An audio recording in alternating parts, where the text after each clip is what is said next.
Olá, sejam bem-vindos a mais um vídeo do nosso canal Oráculo Político. Primeiramente peço para se inscrever aí, divulgar aí para os conhecidos. Nosso objetivo é criar uma espécie de think tank, tanques de pensamento, e vamos elaborar algumas reflexões hoje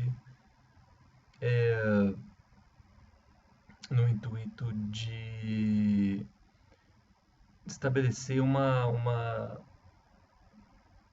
caminho de luta aí, né, para as pessoas. E também eu digo de luta, mas no intuito sempre de ter uma lucidez, né, de consciência, porque eu imagino, eu creio que fundamentalmente o exercício da resistência ele passa, ele tem um aspecto fundamental que é o exercício da lucidez e da compreensão das coisas, para que os caminhos fiquem mais claros e que se estabeleça uma união e uma estratégia dentro dos diversos campos que tem a esquerda, e estratégias de ação que permita uma reconexão com as pessoas, com o povo. E é justamente esse o caminho que que vai ser eficaz, mais eficaz do que uma batalha visceral e uma batalha, digamos assim, cega, né? Evidentemente que muitas pessoas podem interpretar equivocadamente essa minha fala, né? No entanto, a intenção do vídeo de hoje, então, é seguir nesse caminho. Temos alguns assuntos aí. Hoje é dia 10 de julho de 2019. Hoje é um dia estratégico, importante. Um dia que vai ficar para a história, né, do Brasil. Por, talvez, e é um dia emblemático, né? É um dia realmente emblemático o dia de hoje. Porque hoje tivemos dois acontecimentos importantes na história, dois acontecimentos importantes na conjuntura. Um deles, talvez, eu não sei se, acho que o mais importante, na verdade, a gente pode se referir à reforma da Previdência, que provavelmente que já deve ter sido aprovada na Câmara. E o segundo fator foi o falecimento, a morte de um grande jornalista, Paulo Henrique Amorim, um jornalista que cunhou o termo PIG, Partido da Imprensa Golpista. Ele que concebeu o termo, quer dizer, dada a importância desse cidadão aí, é realmente uma pessoa importante.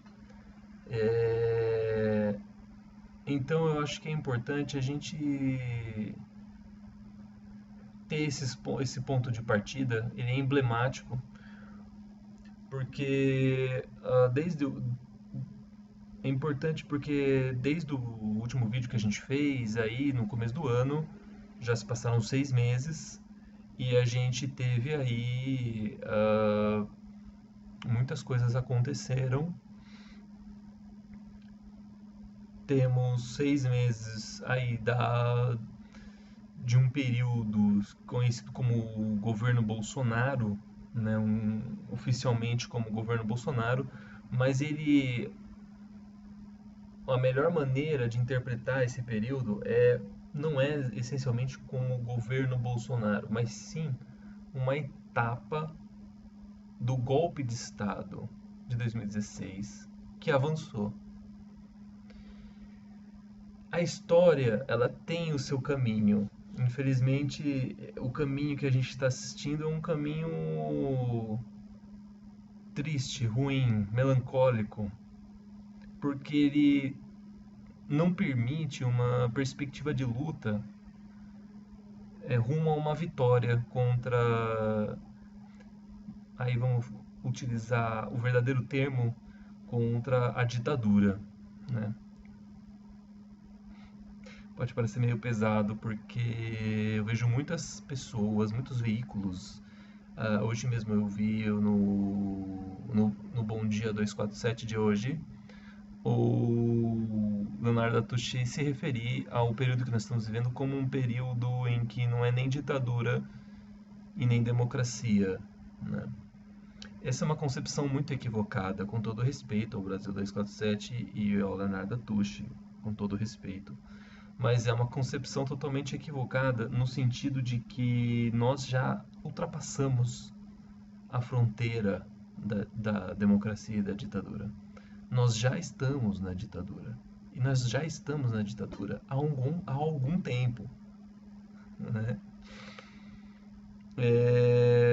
A concepção mais marxista do termo vai dizer que nós estamos num tipo de ditadura burguesa. É interessante acompanhar as análises, né, do ilustríssimo PCO, do ilustríssimo Rui Costa Pimenta, e ele é extremamente audacioso na análise, digamos assim, é, é até eu até fico envergonhado de tentar elucidar aquilo que é transmitido no raciocínio dele, mas o termo é a burguesia, e estamos vendo um tipo de ditadura burguesa, né? Não é, ele não fala isso logicamente, essa é uma interpretação minha, e nós estamos vivendo uma ditadura. Vejam só, o Paulo Henrique Amorim morreu de um infarto. Ele havia acabado de ser afastado da Record, do seu programa Domingo Espetacular, o qual ele é muito. Em qual ele é âncora há anos, muitos anos, talvez mais de uma década, eu não sei exatamente, mas ele devia ter uma. Devia, com certeza deve ter sido um baque para ele, e isso foi um fator preponderante aí na morte dele, e o afastamento foi um pedido direto do Bolsonaro, né? Ou seja, é uma ditadura mesmo, porque você tem todos esses ingredientes de ditadura. E nós vamos passar por alguns deles, porque justamente o caminho, esse caminho cronológico, que eu não vou retomar todos os ciclos do golpe, porque isso vem de vários vídeos aí. Evidentemente que seria importante que você, se você tiver interesse, você assista aí os vídeos anteriores. Tem vídeos do ano passado, retrasado, desde 2017, tem vídeos que eu tô com máscara, é meio bizarro. Mas pode ser interessante, porque tem umas linhas de raciocínio interessantes. Vamos lá. Então, de maneira mais sintética possível, e aí a gente parte do Paulo Henrique Amorim, porque ele foi ele, ele teve a lucidez de cunhar o termo PIG, Partido da Imprensa Golpista. Então nós temos o que exatamente? Um processo que vem desde a oposição aos governos do PT feito pela direita. E o poder financeiro, ele vai, na medida em que um instrumento, o instrumento tecnológico, ele encontra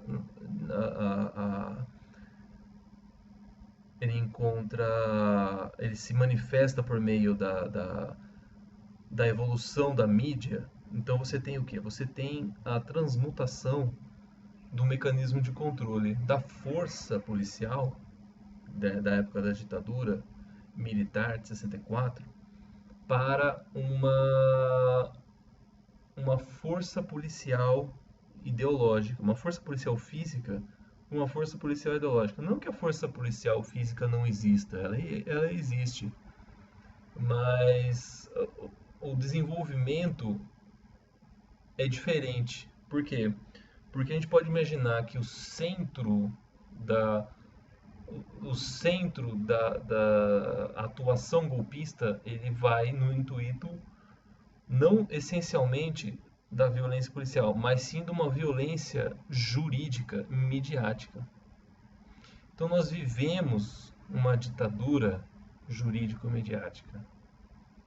E essa ditadura jurídico-midiática ela vai começando durante, nos, nas alcovas, né, nas profundezas da oposição ao governo do PT, e ela vai conseguindo se alicerçar, né, na mídia, na medida em que a atuação midiática ela é eficiente em criar crises no governo petista.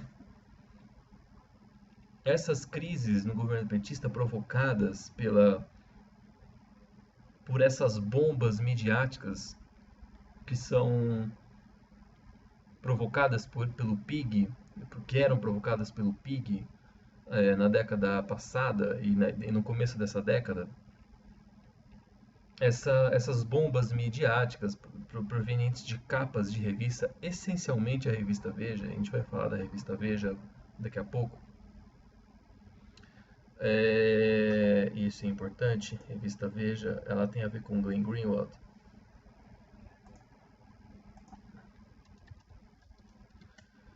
Então, na medida em que a gente começa a observar uma atuação golpista centrada no PIG, percebam, a atuação golpista, na medida em que ela, no final na crise da ditadura, ela sucumbiu com a mobilização popular em torno centralizada na figura de Lula e do PT, naquela ascensão pré-revolucionária do Partido dos Trabalhadores, liderados pelo Lula, e essa tomada das ruas e as mobilizações de greve, isso foi uma reação à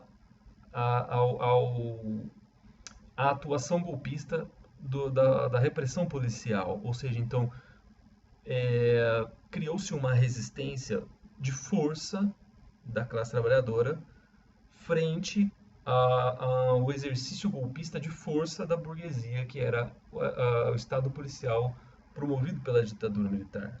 Eu falo do Estado policial, provavelmente intelectuais como o Breno Altman vão ficar putíssimos comigo, mas eu não estou usando um termo, digamos assim, acadêmico. Eu estou apenas elucubrando um termo aqui na análise. Então, uma coisa que é interessante, e acho que vem daí, é esse cerne. Esse é o cerne importante. Por quê? Porque é justamente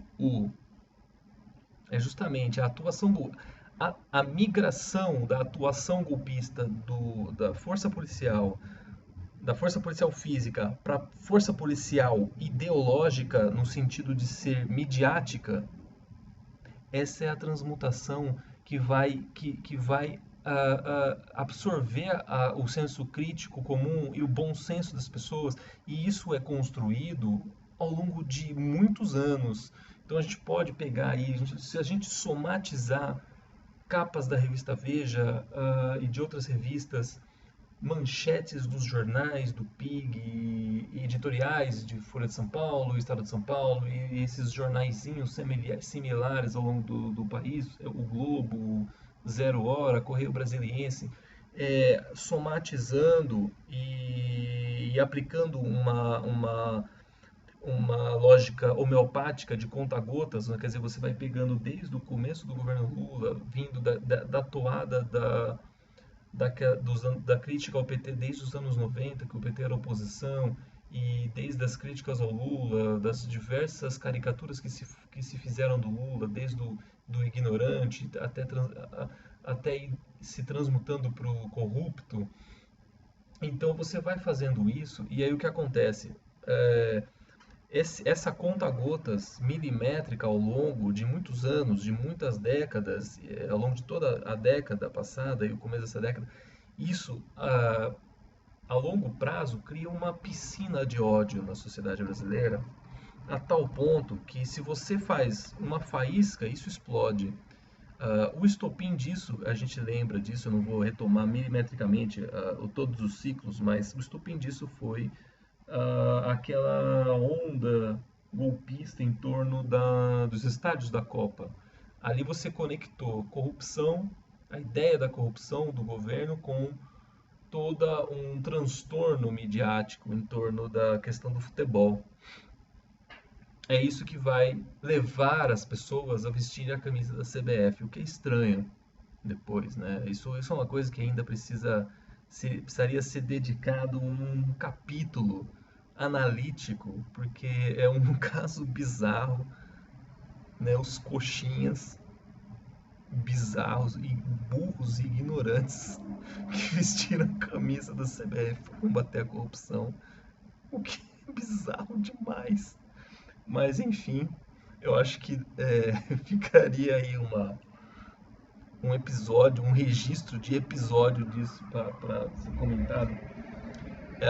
E aí o que eu diria é o seguinte, então pegando aí, vamos retomando aí o cerne da questão, o PIG, a lavagem cerebral, a conta-gotas homeopática, capas de revista, tudo milimetricamente, tudo martelado como um ensaio, uma lavagem cerebral e um ensaio totalmente milimetricamente planejado de uma doutrinação ideológica. Claro, o olavismo, a essência do olavismo é pegar esse fenômeno que foi produzido pela direita e projetar isso na esquerda, né? Como quem diz, isso é um instrumento muito comum, né? Inclusive do fascismo mesmo, né? Então, temos isso, lógico, e isso vai ter a sua explosão em 2013. A partir de 2013, você vai ter a transmutação daquelas manifestações de rua que antes eram, digamos assim, plurais e multiplurais e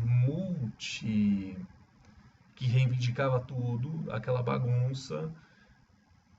Aquilo foi facilmente manipulado pelo PIG. E é essa manipulação feita pela Rede Globo, inclusive, de dar luz a isso, de jogar a luz, de transformar aquilo num produto midiático, de um fenômeno, um produto.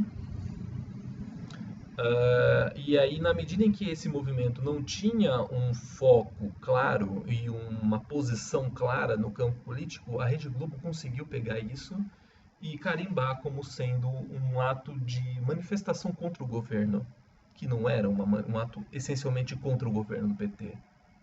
Mas aquilo foi rotulado pela Rede Globo porque ela tem é uma técnica já de décadas da Rede Globo de fazer isso. A Rede Globo transformou o ato das diretas já, eu não me lembro agora no que ela havia transformado, mas ela fez o mesmo princípio com o ato das diretas já. Ela pegou o ato das diretas já e disse que era se não me engano, era uma festa, alguma coisa assim. Ou seja, a Globo um instrumento essencial da Rede Globo de manipular manifestações de massa que não tem bandeiras de partido, né? Que foi o caso das manifestações de 2013. A partir de 2013, então, se iniciou toda a explosão dessa piscina de ódio que explodiu em 2013. Essa piscina de ódio, ao explodir e ao dar à luz a esse monstro grotesco que virou a extrema-direita, dentro dessa lógica de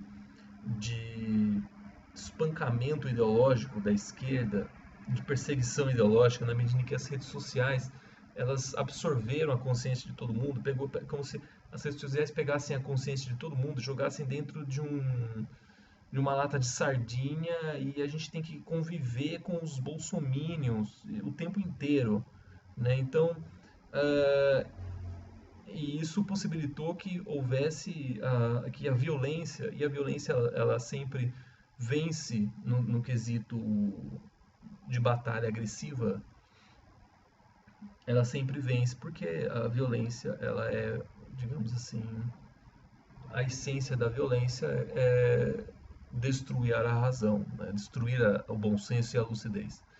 Então, nós temos, nesse sentido, esse monstro que surgiu da piscina de ódio, que a gente está falando aqui. A gente está usando uns termos meio semióticos, né? Mas ele vai emergir, ele vai emergir com uma espécie de três cabeças, um irmão siamês, um monstro com três cabeças siamesas aí, que é o lavajatismo, o bolsonarismo e o olavismo, né? Muito bem. O bolsonarismo ele é uma extrema-direita ligada ao militarismo, ao saudosismo da ditadura militar. O olavismo ele ele vai construir toda uma doutrina ideológica anti-marxista, né, pautada numa espécie de liberalismo extremado, liberalismo econômico extremado, né? E aí você tem o lavajatismo, que ele é alicerçado num fenômeno midiático que foi o grande estopim da transformação desse período, que aí sim era uma espécie de transição mesmo da ditadura, da democracia para a ditadura, né, que foi esse período de 2013 e 2014, que era nebuloso, e de 2014, 2015. E aí o lavajatismo ele vai transmutar esse período e vai jogar esse período, vai empurrar esse período histórico rumo à ditadura, que começa a partir do golpe de 2016. E por quê? Porque o lavajatismo ele foi um instrumento que impulsionou, é um instrumento de doutrinação ideológica por parte do PIG que conseguiu se apoderar do poder judiciário e transformar o sistema jurídico também num produto, também no seu produto sensacionalista, né, que ele vende, e ele vende com uma narrativa do bem e do mal, da novela, né, do bem contra o mal, dos combatentes da corrupção contra a corrupção, né? Dos honestos contra os corruptos. Esse é o lavajatismo. E aí os juízes viram heróis. Os procuradores viram heróis, claro, e os juízes, na verdade, ele destrói a figura do juiz.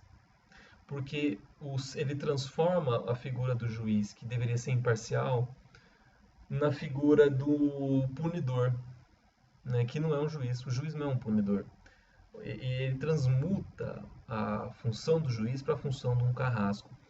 E aí a mídia ela atua como um juiz, né, ou seja, de uma forma cínica, um juiz cínico que vai criar um espetáculo farsesco de julgamento, né, nas suas colunas, nos seus editoriais.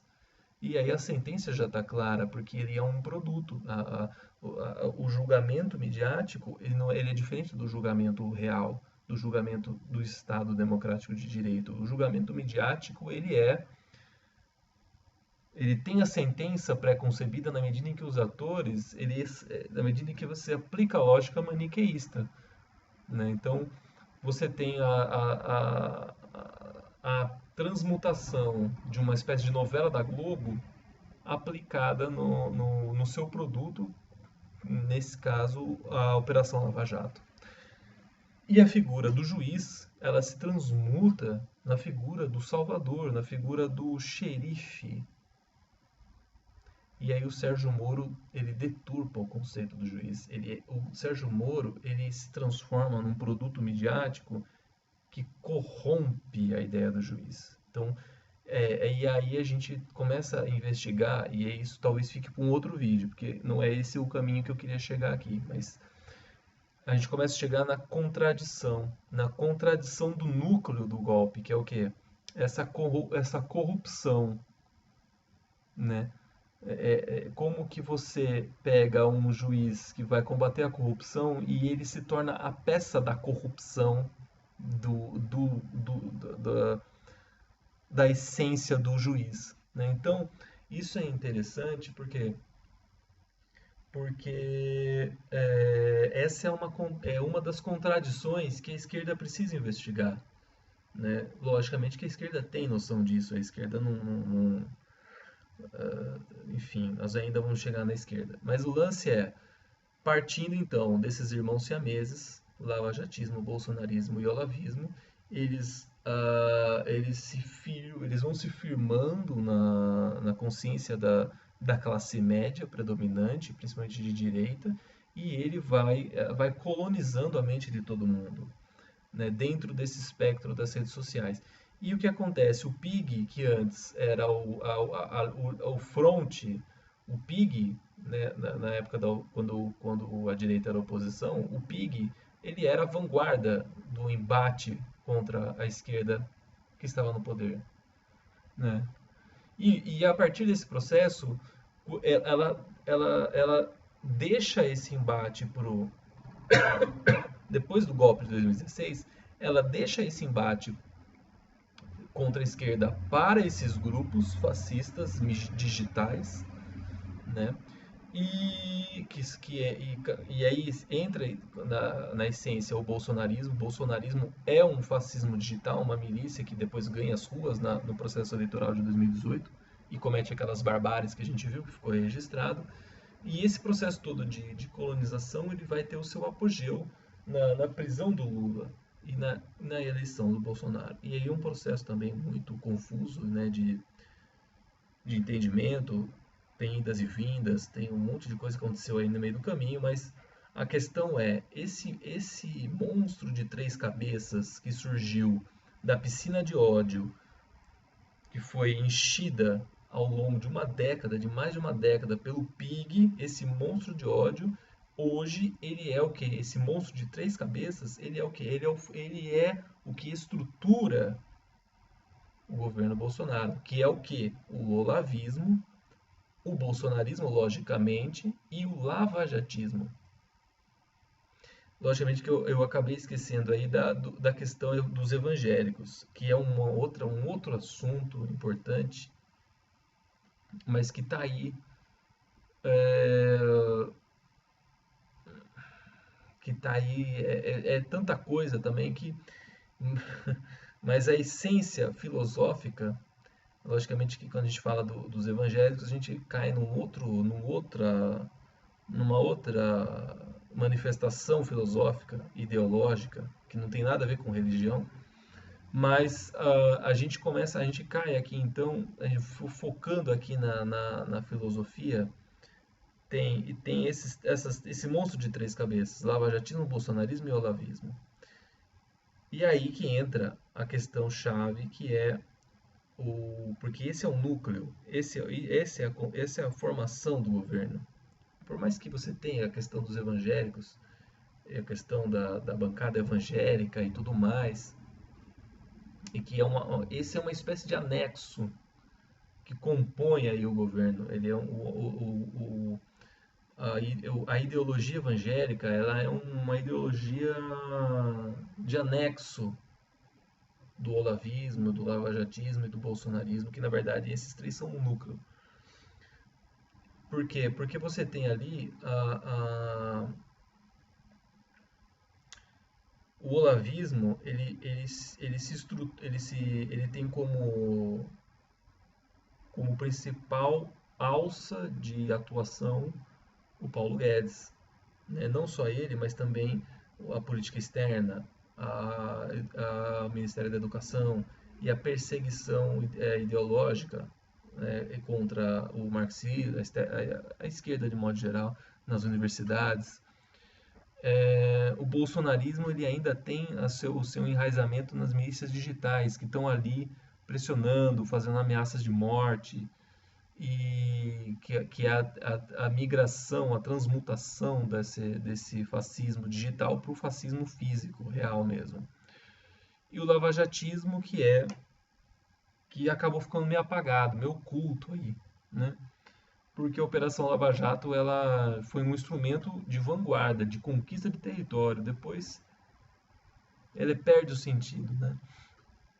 A Operação Lava Jato já havia sendo boicotada pela própria direita, evidentemente, né? Pelo próprio PIG, inclusive. Mas ninguém contava com a atuação do Glenn Greenwald, né? Porque então a gente tem aí, então, ao longo desses 6 meses, alguns pilares de crise, alguns elementos que vão corroendo esses 3 pilares.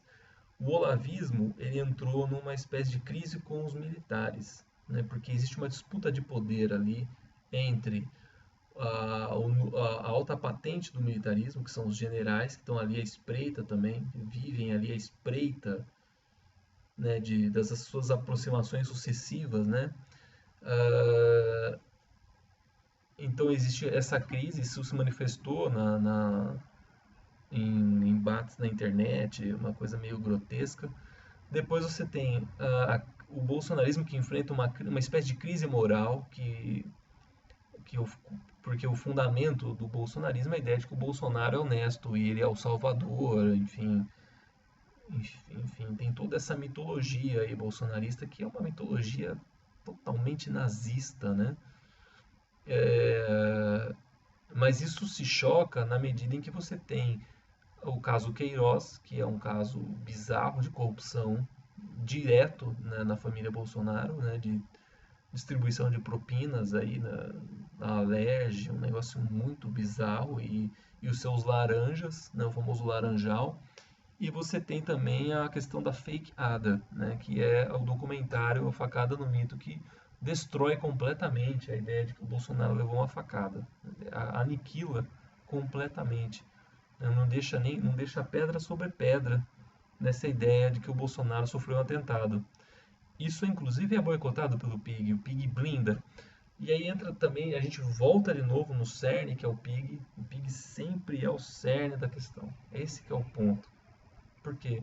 Porque o PIG, que antes era a vanguarda da destruição do governo petista, ele se transforma numa base de sustentação do governo bolsonarista. E ele blinda, ele cria uma cortina que barra todos os elementos, todos os meteoros, uma espécie de atmosfera que vai barrando, que vai destruindo todos os elementos, os meteoros que são capazes de destruir esse planeta bizarro que virou aí o governo, o Brasil de modo geral.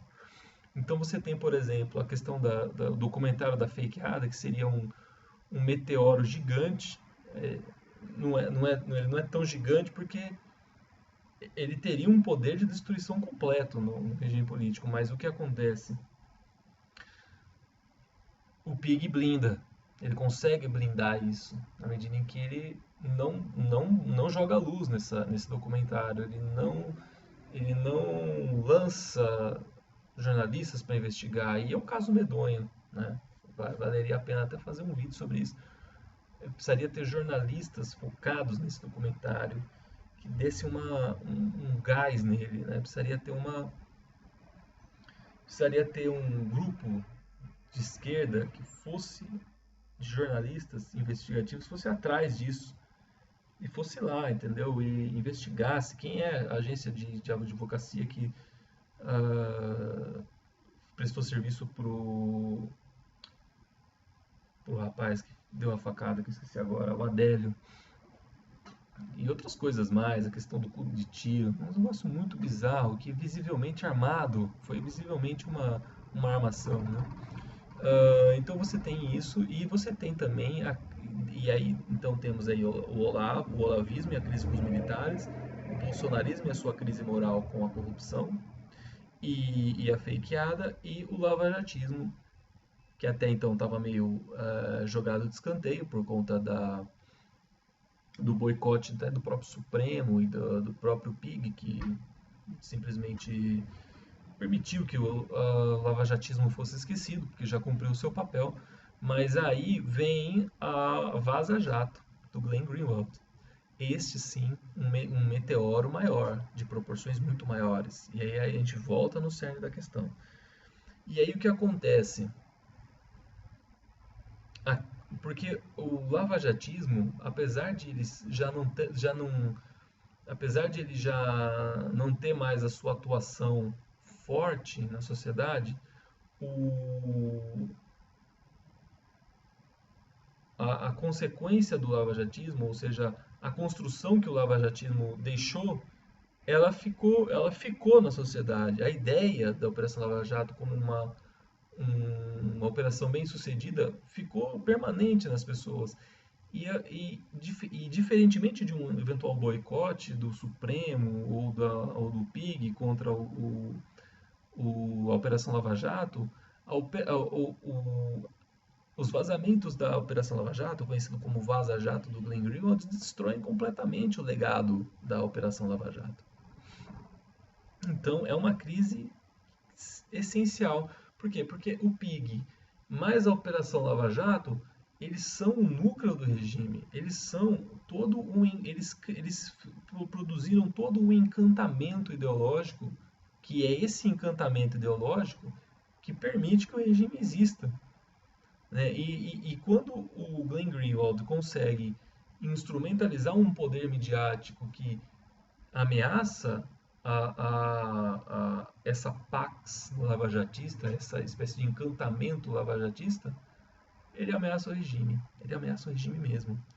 A ponto de o Supremo teve que sambar lá para não soltar o Lula. Senão eles tinham que soltar o Lula. Não tinham o que fazer. O Gilmar Mendes mandou um samba do crioulo doido lá e jogou um negócio para longe. Né? Então, o que acontece? É uma crise aí. Lógico que é uma crise, né? Por conta dessas contradições, enfim, que a gente deveria investigar mais, obviamente. No entanto, o foco aqui, eu acho que, assim, voltando na questão central, de novo, é essa questão do PIG. Por quê? Porque o PIG, ele continua sendo o núcleo do regime, ele continua sendo o principal instrumento do regime político, porque nós vivemos uma ditadura jurídico-midiática. A essência dessa ditadura, ela é jurídico-midiática. Ela não é uma ditadura militar mais. Embora os militares tenham a sua presença, eles são coadjuvantes, eles são um elemento adicional no regime, assim como os evangélicos, assim como as bancadas aí do boi, da bala. Mas o núcleo que são esses três pilares, né? Você pode até fazer várias camadas, né? O núcleo do núcleo. O núcleo seria o olavismo e o bolsonarismo e tal, mas o núcleo do núcleo ainda é o lavajatismo. Ainda é o legado da Operação Lava Jato. Então, a, a ação do Glenn Greenwald e do Intercept, ela atinge o núcleo da questão e isso é essencial. Esse é o ponto fraco. O calcanhar de Aquiles do regime é o Sérgio Moro. A esquerda precisa entender isso, precisa ficar claro.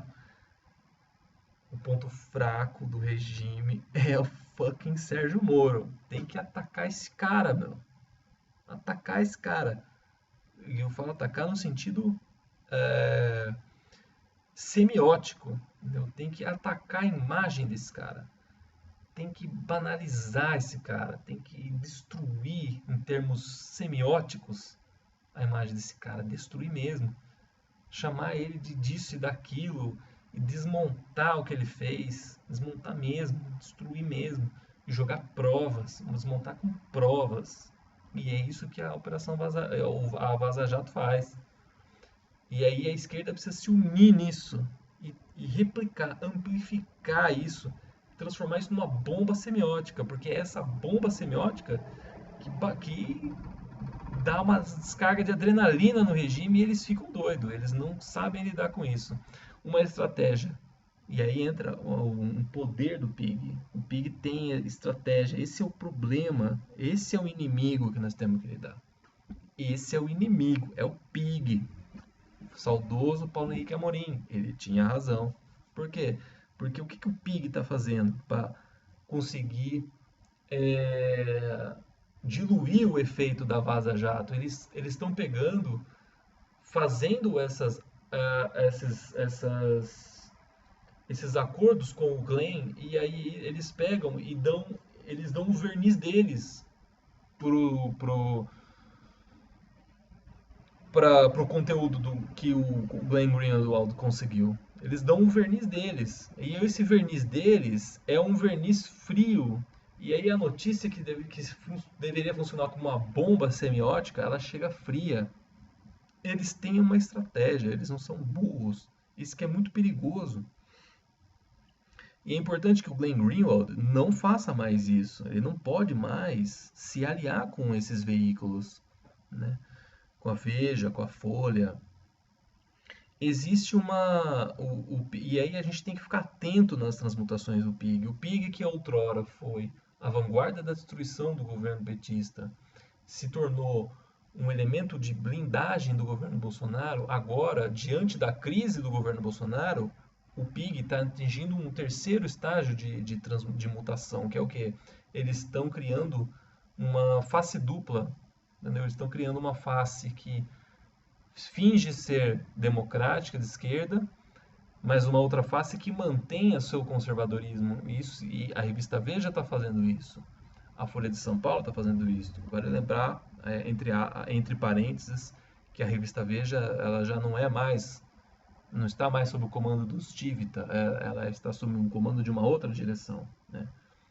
Que é uma direção ligada aos bancos, assim como é a Folha de São Paulo, né? Um setor da alta burguesia, né? Que tem uma estratégia, e aí a alta burguesia está com essa estratégia agora sobre o PIG, que é o que? Pegar o PIG e criar uma faceta dupla e fragmentada no intuito de confundir o público e atrair públicos de esquerda que o próprio PIG perdeu, que foi para a mídia progressista. Né? Porque uma das consequências da vanguarda de destruição do PT foi perder, foi a perda da credibilidade perante o público de esquerda que o PIG tinha como consumidor. Então esse é um ponto, é um aspecto central aí.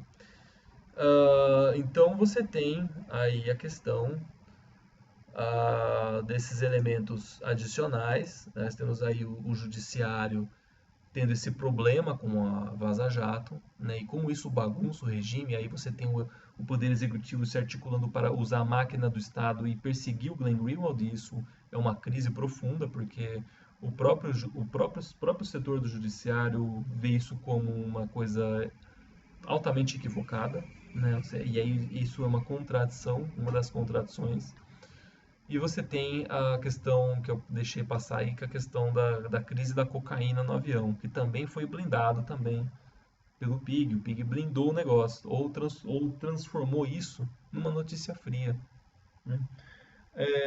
Que uma cocaína no avião do presidente derruba qualquer governo. Isso aí. Mas o governo Bolsonaro foi blindado de novo pelo PIG. O PIG blinda de novo. Saudoso Paulo Henrique Amorim. Ele tinha razão.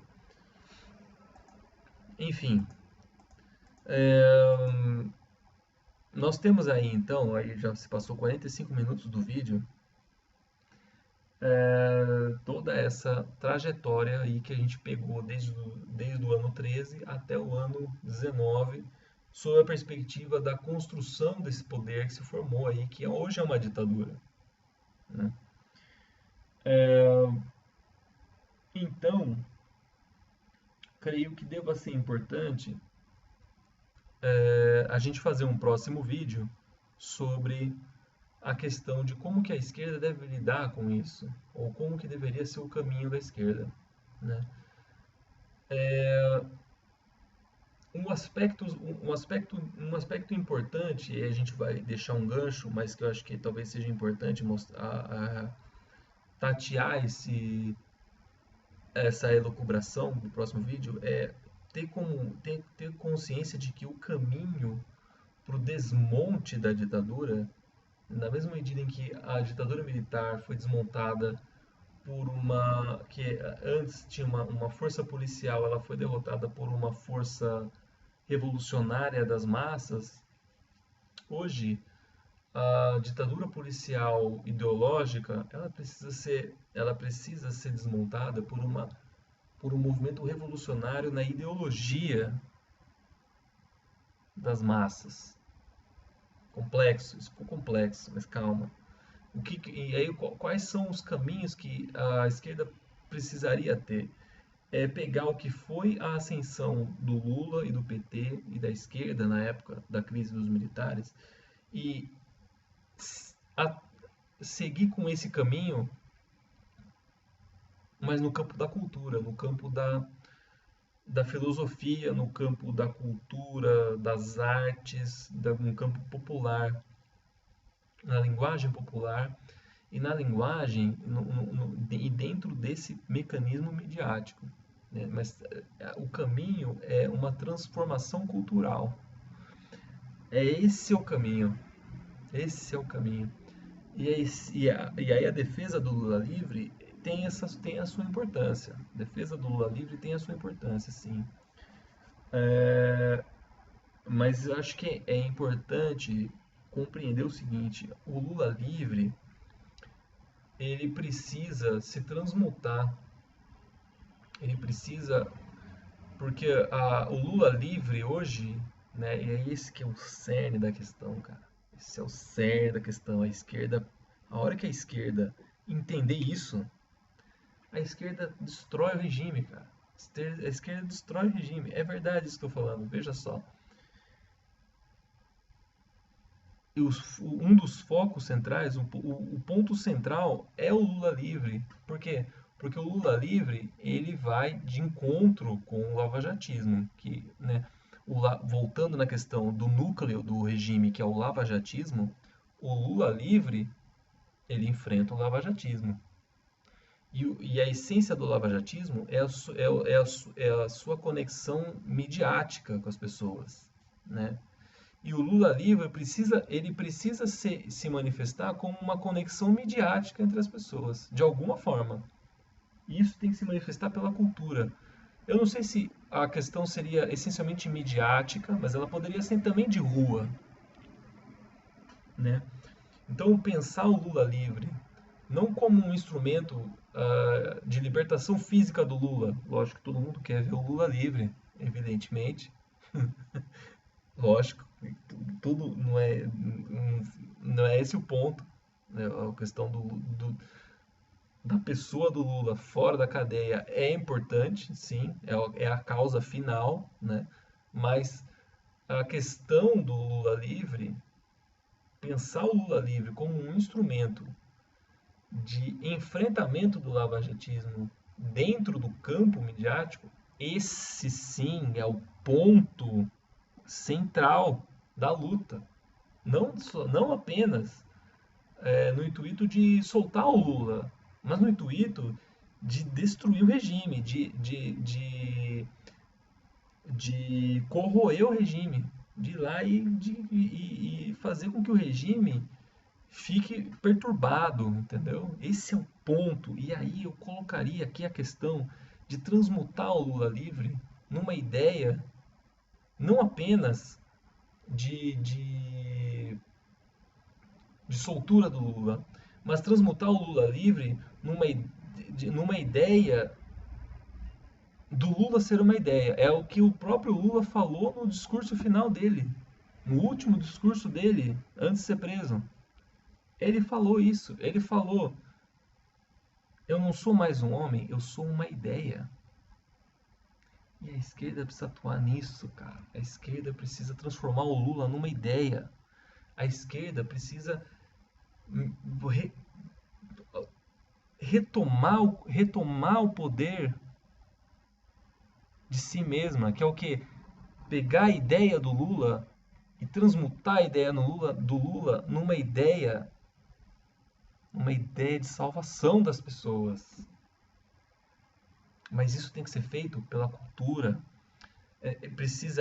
A esquerda precisa se mobilizar para criar instrumentos culturais e transmutar a ideia do Lula livre, transmutar a ideia do Lula no sentido livre.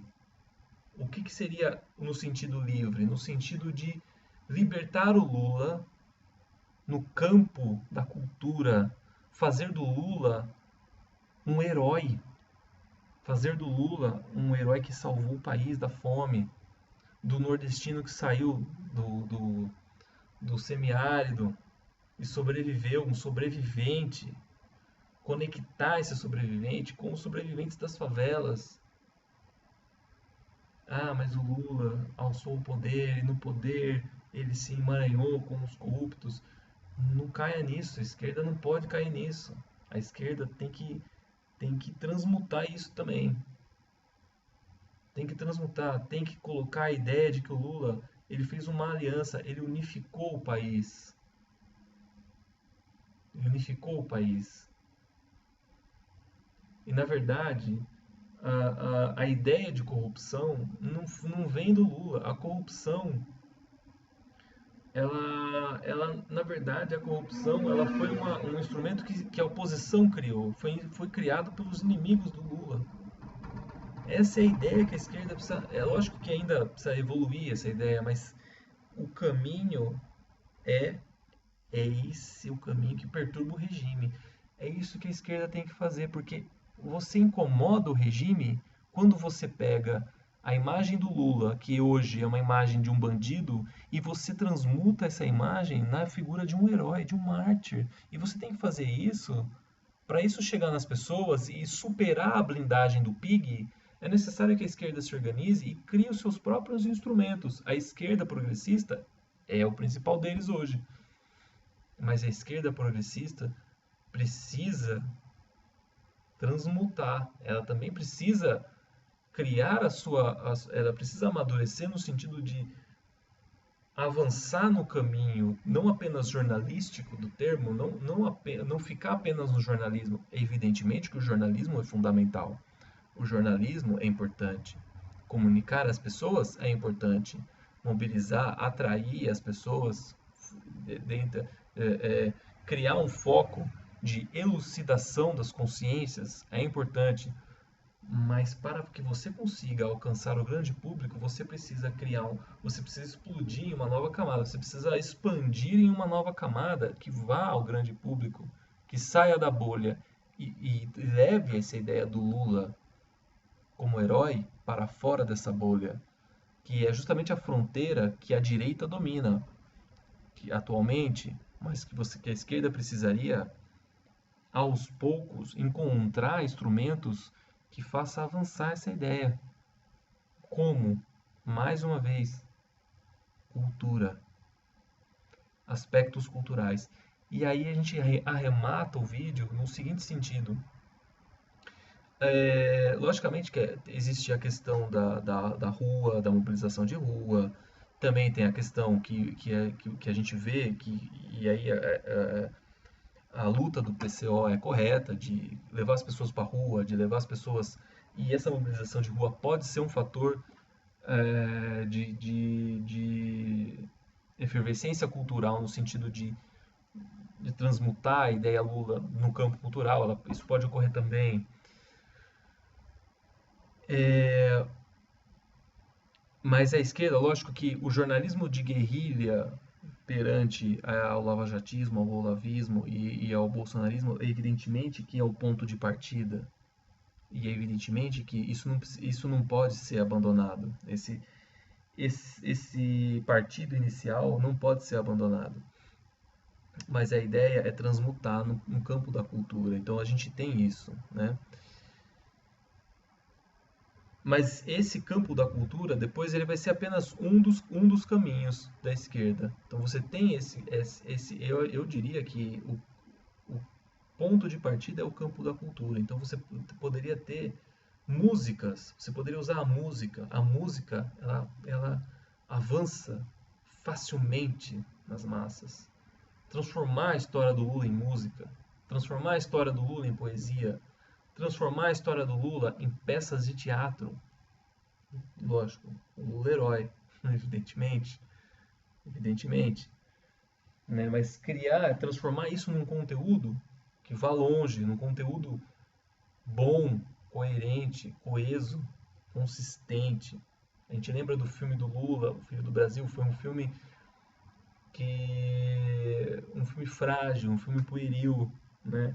Não pode ser assim. Tem que ser um conteúdo consistente, um conteúdo criativo, né? Um conteúdo que é, a- consiga captar a essência do Lula, não apenas como ele foi em termos de retórica, mas captar a essência do Lula naquilo que ele foi enquanto ator político, né?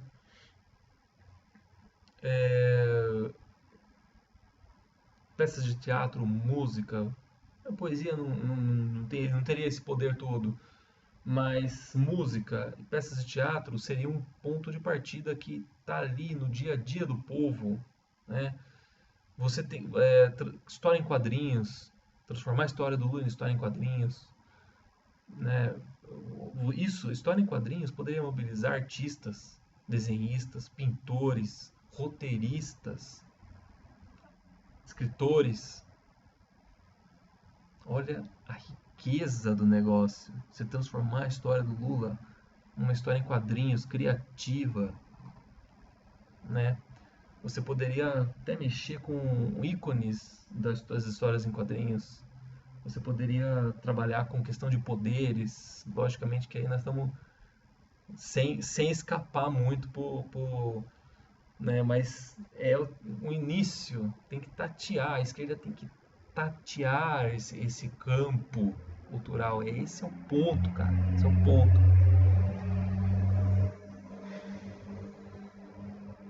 O que mais? Então tem esse ponto aí. História em quadrinhos, até chegar a hora que surgiu, quem sabe, de repente, uma série.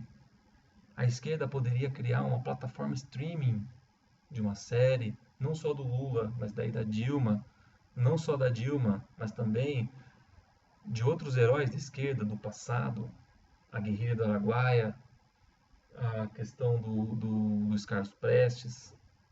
A esquerda poderia avançar mais, né? Contar a história do golpe de 64, contar a história do suicídio de Getúlio, do golpe de 54, né? E por aí vai, entendeu? Pensar longe, isso não esse pensar longe mobiliza. E aí não é apenas uma mobilização de rua, sem desprezar a mobilização de rua, de protesto, de fazer greve, que também precisa ocorrer, mas não é, mas o que eu coloco como elemento adicional, e aí a gente entra no campo do que é essa ditadura, que não é uma ditadura física, no sentido de um estado policial como era a de 64, e aí mobilizações de rua e greves funcionaram contra essa ditadura. Mas à medida que nós estamos numa ditadura midiática, jurídico-midiática, a mobilização de rua e as greves, elas não surgem em tanto efeito. Elas não surgem em efeito, porque é um outro tipo de ditadura. Então a esquerda precisa se sofisticar, criar uma espécie de inteligência, não no sentido, eu falo assim, no sentido orgânico, uma espécie de serviço de inteligência, uma espécie de think tank, CIA, uma espécie de, eu tô usando termos bizarros, mas que ajudam a elucubrar semioticamente o que seria o que eu estou tentando dizer aqui, que é o quê? A esquerda precisaria avançar para que ela sofistique e aí ela se torne um instrumento de esclarecimento da classe trabalhadora mais amplo. E aí isso reverbera de diversas maneiras. Jurídico-midiática. Midiática no sentido de ser cultura, que eu já comentei aqui. E isso vai para o jurídico. Aí sim você tem como consequência a soltura do Lula. Por quê? Porque o jurídico é um braço do midiático nessa ditadura. O jurídico, ele tá ali, ele reverbera na sintonia. O midiático manda um sinal, o jurídico recebe esse sinal e reage a esse sinal, né? Se a esquerda conseguir emitir um sinal midiático oposto ao sinal midiático da direita, o jurídico vai reagir. É isso que quase aconteceu, é isso que o Glenn Greenwald quase fez. É isso quase aconteceu, quase que o Lula foi solto, é mesmo. Por quê? Porque a esquerda emitiu um sinal oposto e o jurídico, né, um sinal midiático oposto, opositor ao sinal midiático da direita, e o jurídico recebeu esse sinal. E ele começou a reagir de outra forma.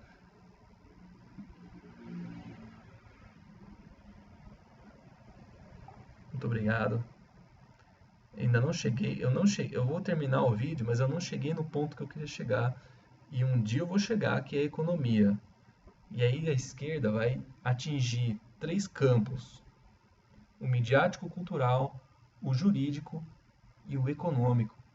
E o econômico nós vamos depois chegar nele, que ainda é nebuloso, mas eu queria conseguir transmitir a ideia da moeda socialista. E aí vamos ver, vamos pensar, isso ainda é uma coisa cafona de se dizer, mas nós vamos chegar lá. Falou.